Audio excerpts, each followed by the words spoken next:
നീയല്ലേ ഇവരെ 3 പേരെയും കൊന്നത്? നീ എന്നെ അങ്ങനെ വിളിക്കരുത്. സന്യാസിയാണ് ഞാൻ. കാമക്രോധ മോഹാദികളെ ജയിച്ചവൻ. അങ്ങനെ വേണം എന്നെ അഭിസംബോധന. വേണ്ട, ത്രികാലജ്ഞാനികളാണ് സന്യാസിമാർ. അവരെ നമ്മൾ ബഹുമാനിക്കണം.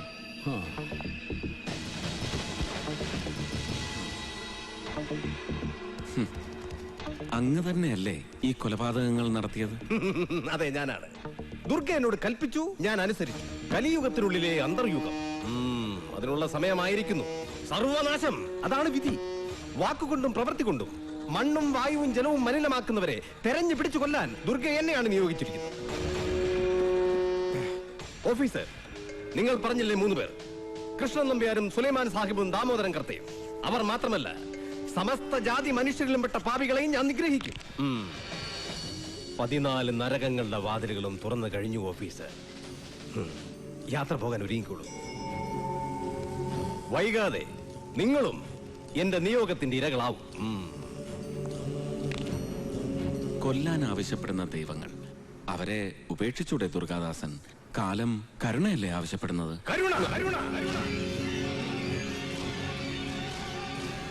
എവിടെയുണ്ടത്? അവയവങ്ങൾക്ക് വേണ്ടി കുഞ്ഞുങ്ങളെ കൊല്ലുന്ന കാലമല്ലേ ഇത്?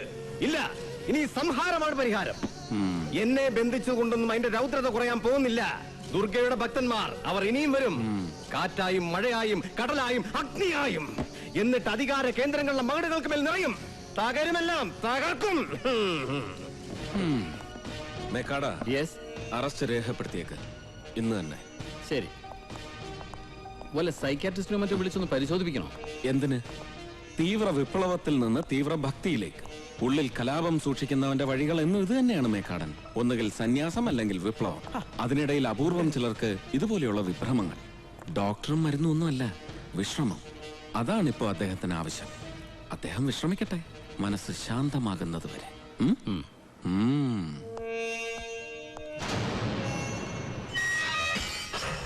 ദുർഗാദാസന്റെ അറസ്റ്റിന് കാരണക്കാരി സൂസന്റെ മമ്മയാണ്. മമ്മ അവന്റെ ചിത്രം തിരിച്ചറിഞ്ഞില്ലായിരുന്നെങ്കിൽ ഞങ്ങൾക്ക് ഇപ്പോഴും അവനെ പിടിക്കാൻ കഴിയില്ലായിരുന്നു. താങ്ക്സ്. അപ്പന് ആരൊക്കെയുണ്ട് വൈകിയെ കൂടാതെ? വൈകിയെ കൂടാതെ വൈക മാത്രം.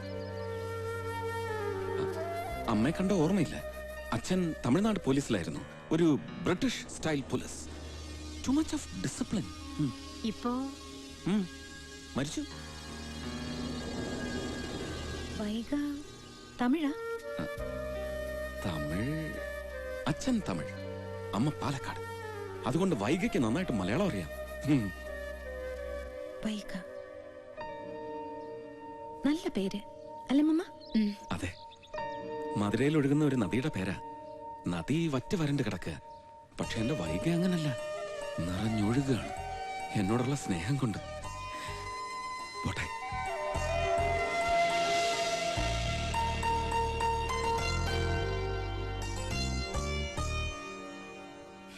പുഴകളും നദികളും ദിനം പ്രതി വറ്റി വരണ്ടുകൊണ്ടിരിക്കുന്ന നമ്മുടെ നാട്ടിൽ ഭൂഗർഭ ജലം വരെ ഊറ്റി ജലചൂഷണം നടത്തുന്ന ഈ കോള കമ്പനി അടച്ചുപൂട്ടേണ്ട സമയം അതിക്രമിച്ചിരിക്കുന്നു. കുടിനീരിനു വേണ്ടിയുള്ള ഈ പോരാട്ടം ജീവൻ നിലനിർത്താനുള്ള പോരാട്ടമാണ്. രാഷ്ട്രപിതാവായ മഹാത്മാഗാന്ധി സത്യാഗ്രഹമെന്ന സമരമുറ ആദ്യമായി നടത്തിയതിന്റെ ശതാബ്ദി ആഘോഷിക്കുന്ന ഈ വേളയിൽ ഈ നാട്ടിലെ സാധാരണക്കാരായ ജനങ്ങൾക്ക് ഇങ്ങനെ ഒരു സത്യാഗ്രഹം നടത്തേണ്ടി വരുന്നത് രാജ്യത്തിന് തന്നെ അപമാനകരമാണെന്ന് ഞാൻ ഓർമ്മിപ്പിക്കുന്നു. മറവികൾക്കെതിരെ ഓർമ്മകൾ നടത്തുന്ന സമരമാണ് സ്വാതന്ത്ര്യമെങ്കിൽ ഇതും ഒരു സ്വാതന്ത്ര്യ സമരമാണ്. എല്ലാ ജനങ്ങളുടെയും ജന്മാവകാശമാണ് കുടിവെള്ളം. അത് നിഷേധിക്കാൻ ഒരു ബഹുരാഷ്ട്ര കുത്തകയ്ക്കും അവകാശമില്ലെന്ന് പറഞ്ഞുകൊണ്ട് ഈ അനിശ്ചിതകാല ഉപവാസം ഉദ്ഘാടനം ചെയ്തതായി ഞാൻ പ്രഖ്യാപിക്കുന്നു. അമ്മ എങ്ങനെ ഇരിക്കുന്നു? സുഖമായിരിക്കുന്നു. സുഖമല്ലേ മോളെ? ഓ, 4 മാസമായി പൈപ്പിൽ വെള്ളം വന്നിട്ട്. ഒക്കെ ശരിയാക്കാം. ഉച്ചഭക്ഷണം ഞങ്ങൾ അറേഞ്ച് ചെയ്തിട്ടുണ്ട്. വേണ്ട, ഇവിടെ അടുത്തൊരു വീട്ടിൽ പോണം. എനിക്ക് ഭക്ഷണം അവിടെ നിന്ന് കഴിക്കാം. ഏത് വീടിന്റെ കാര്യം പറഞ്ഞത്? അപ്പൻ മേനോന്റെ വീട്. ഓ, ഇവിടെ വരെ വന്ന സ്ഥിതിക്ക് ഒന്ന് കയറാതെ പോകുന്ന മോശല്ലേ? അവിടെ വൈകിയുണ്ടല്ലോ മിസ്സസ് അപ്പൻ മേനോൻ. ഏയ്, ഗായത്രി കയറുന്നില്ലേ? ഇല്ല, എന്റെ ഹോസ്റ്റൽ മേറ്റ് ഒരു ദീപ, അവൾ ഇവിടെ ഒരു ഫേമിലാണ് വർക്ക് ചെയ്യുന്നത്. ഞാൻ അങ്ങോട്ട് പോവാ. അപ്പൊ ഇറങ്ങുമ്പോ വിളിക്കാം. ഓ ശരി.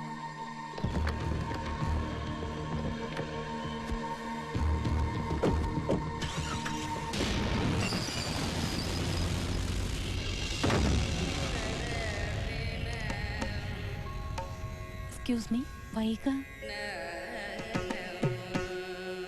വരൂ.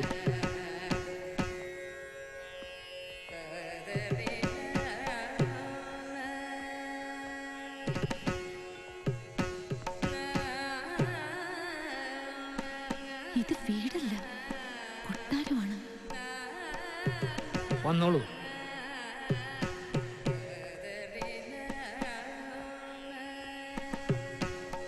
ദാ ഇങ്ങോട്ട് വരൂ. അതാണ് വൈക.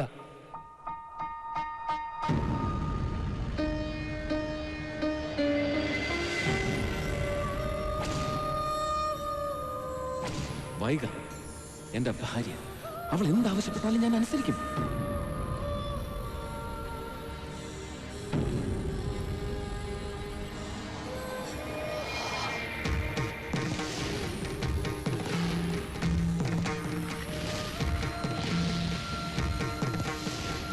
വൈക മരിച്ചിട്ട് 1 വർഷം കഴിഞ്ഞു.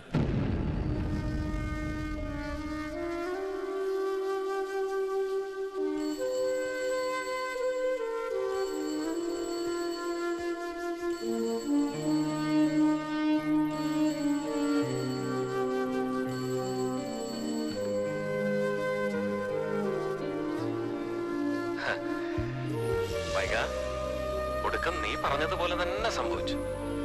ഇപ്പോ സൂസൻ എനിക്ക് ഫ്രണ്ടാണ്, ഒരു നല്ല ഫ്രണ്ട്. സൂസന്റെ മമ്മയ്ക്കും എന്നെ വലിയ ഇഷ്ടമാണ്.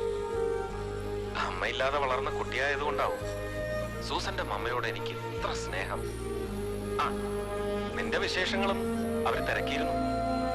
നിന്നെ അവരിപ്പോ ഒരുപാട് ഇഷ്ടപ്പെടുന്നുണ്ടാവും. നീ എന്താ ഒന്നും മിണ്ടാത്തത്? പിണക്ക. ദുർഗാദാസൻ പിടിയിലായെങ്കിലും എന്റെ ജോലി തിരക്ക് തീരുന്നില്ല വൈക. അതുകൊണ്ടല്ലേ ഞാൻ നിന്നെ കാണാൻ വരാത്തത്. വന്നില്ലെങ്കിലും ഞാൻ നിന്റെ അടുത്ത് തന്നെ ഇല്ലേ? അടുത്ത്, തൊട്ടടുത്ത്. അതെ, പശുക്കുട്ടിയുടെ വിശേഷങ്ങളൊന്നും പറഞ്ഞില്ല നീ.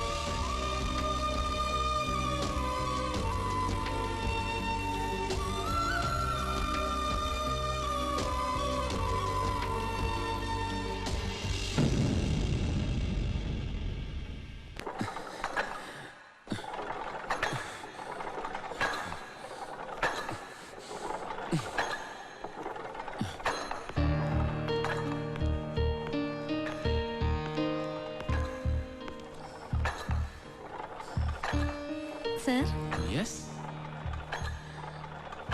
എന്തൊക്കെയുണ്ട് വൈകയുടെ വിശേഷങ്ങൾ? അവിടെ മാരിയമ്മൻ കോവിൽ ഉത്സവം വരണമെന്ന് നിർബന്ധം പറഞ്ഞിരിക്കുക അവള്. പോകുന്നില്ലേ? ഇല്ല, ഇവിടെ ജോലി തിരക്കല്ലേ. എന്നാ ഞാൻ പോവാം. വേണ്ട, വൈകയ്ക്ക് ചിലപ്പോ അത് ഇഷ്ടാവില്ല. ഇഷ്ടാവും. ഞങ്ങൾ തമ്മിൽ കാണും പരിചയപ്പെടുകയും ഒക്കെ ചെയ്തു.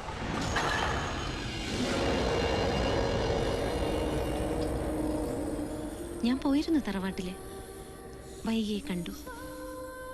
സാറിന്റെ ഈ മനസ്സുണ്ടല്ലോ, മരിച്ചിട്ടും വൈക മരിച്ചിട്ടില്ല എന്ന് കരുതി സ്നേഹിക്കുന്ന ഈ മനസ്സ് ഏത് സ്ത്രീയുടെയും പ്രാർത്ഥനയാ. ഇതുപോലെ മനസ്സുള്ളൊരു പുരുഷൻ. അസൂയ തോന്നുക എനിക്ക് വൈകയോട്. പുണ്യം ചെയ്തവർക്കേ ഇങ്ങനെ ഒരു ഭർത്താവിനെ കിട്ടൂ. ഇഷ്ടമായി, ഒരുപാട് ഇഷ്ടമായി.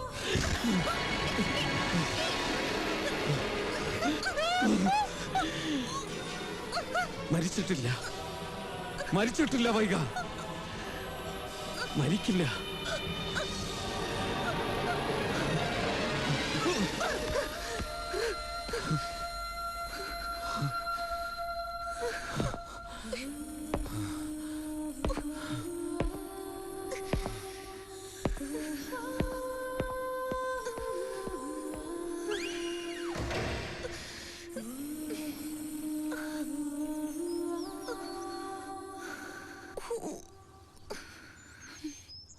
നീ എന്തിനാ അങ്ങനെയൊക്കെ പറയാൻ പോയത്?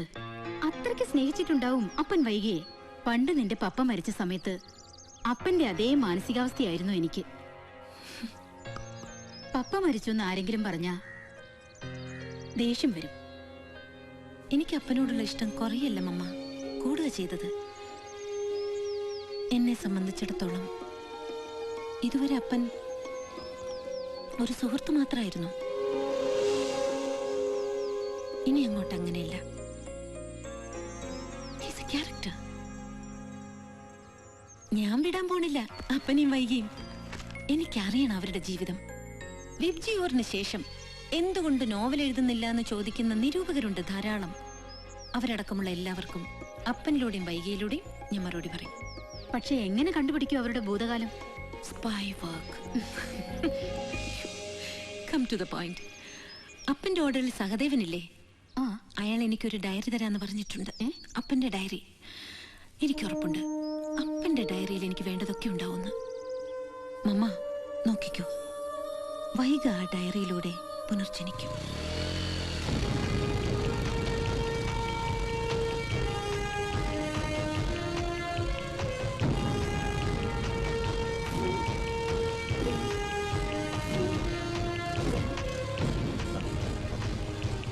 Good morning. മോർണിംഗ്.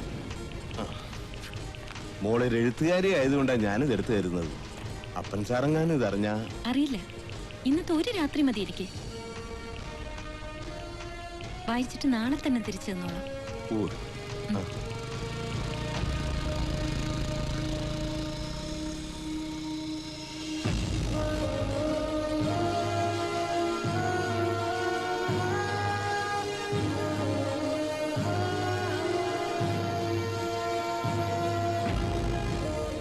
സമർപ്പണം.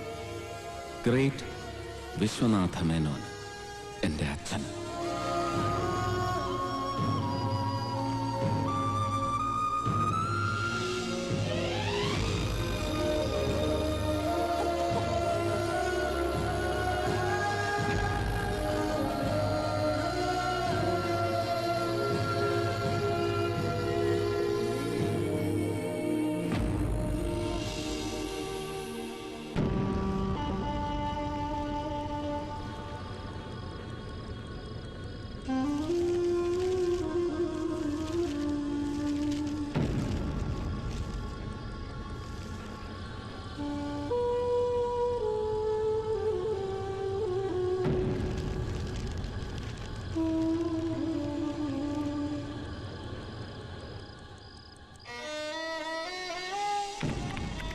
ശിവഗംഗ. ഇവിടെയാണ് ഞാൻ എൻ്റെ ബാല്യവും കൗമാരവും ചെലവഴിച്ചത്. അമ്മയില്ലാത്ത കുട്ടിക്ക് ഉഗ്രരൂപിയായ അച്ഛൻ്റെ ശാസനകളായിരുന്നു എന്നും തോഴൻ. ബ്രിട്ടീഷ് ചിട്ടകളുടെ കടുത്ത ആരാധകനായ അച്ഛൻ്റെ ശിക്ഷണത്തിൽ വളർന്ന എനിക്ക് ആ കാലം സമ്മാനിച്ചത് ഏകാന്തതയും സങ്കടങ്ങളുമായിരുന്നു.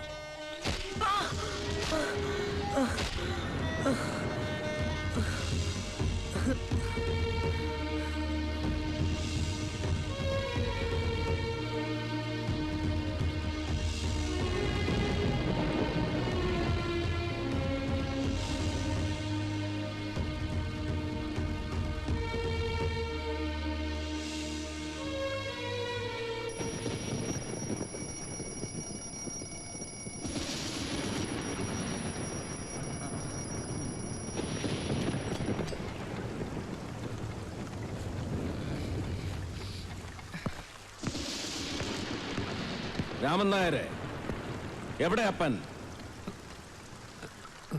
എണീറ്റില്ലേ അവൻ? നല്ല മഴയല്ലേ, ഉറങ്ങട്ടെ പാവം.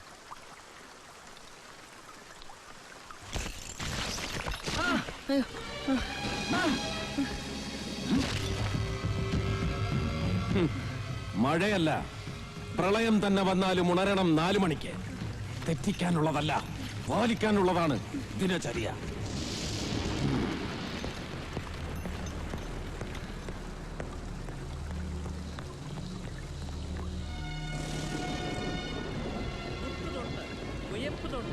കൈ നേരെ കൂട്ടിത്തൊഴുത്, തൊട്ടു വന്നിച്ചമർന്ന് വലിഞ്ഞമർന്ന് വലത്ത് നടന്ന് കളഞ്ഞൊട്ട് വന്നിച്ച് വലത്തുകാൽ തൂക്കി വലത്ത് കൊണ്ട് നീക്കി ചവിട്ടി, ഇടത്തുകാൽ തൂക്കി ഇടത്ത് കൊണ്ട് നീക്കി ചവിട്ടി.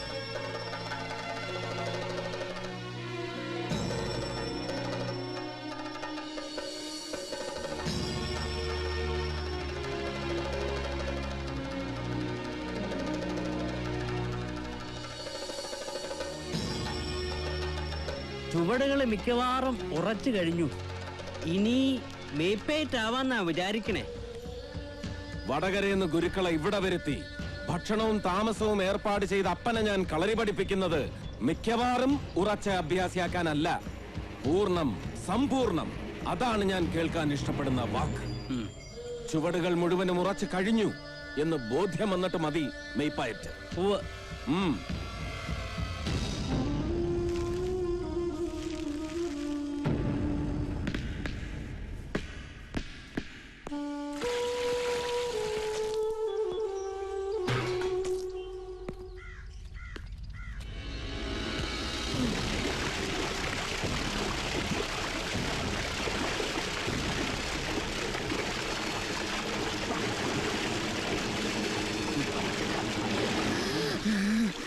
കരപോലെ വഴങ്ങണം കടലും. ജലത്തെ ജയിക്കാനുള്ള പാഠങ്ങൾ പരിശീലിപ്പിക്കാൻ ഈയൊരു മാർഗം സ്വീകരിച്ച അച്ഛന്റെ ഉള്ളിൽ അതായിരുന്നിരിക്കണം ചിന്ത.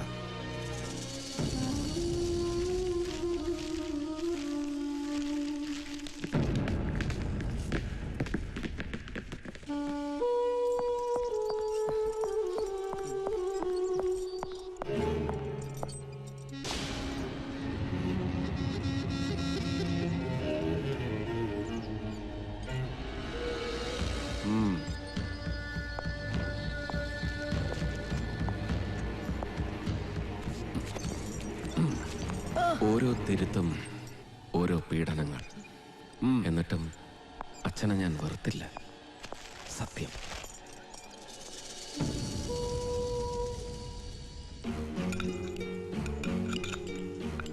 കഴിക്കുമ്പോൾ ശബ്ദമുണ്ടാക്കരുത്. തീന്മേശയിൽ പാലിക്കേണ്ട മര്യാദകളിൽ ഏറ്റവും പ്രധാനം അതാണെന്ന് അച്ഛൻ എന്നെ പഠിപ്പിച്ചത് ഇങ്ങനെയായിരുന്നു.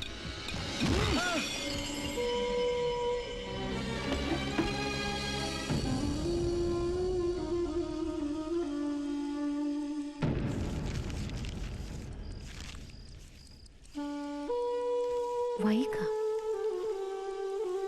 വൈക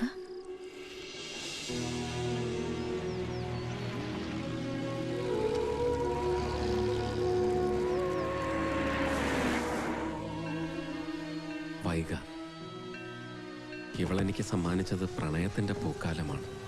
വൈകയുടെ ഓരോ നോട്ടങ്ങളും എന്നിൽ സ്നേഹത്തിന്റെ ഋതുക്കളായി മാറി.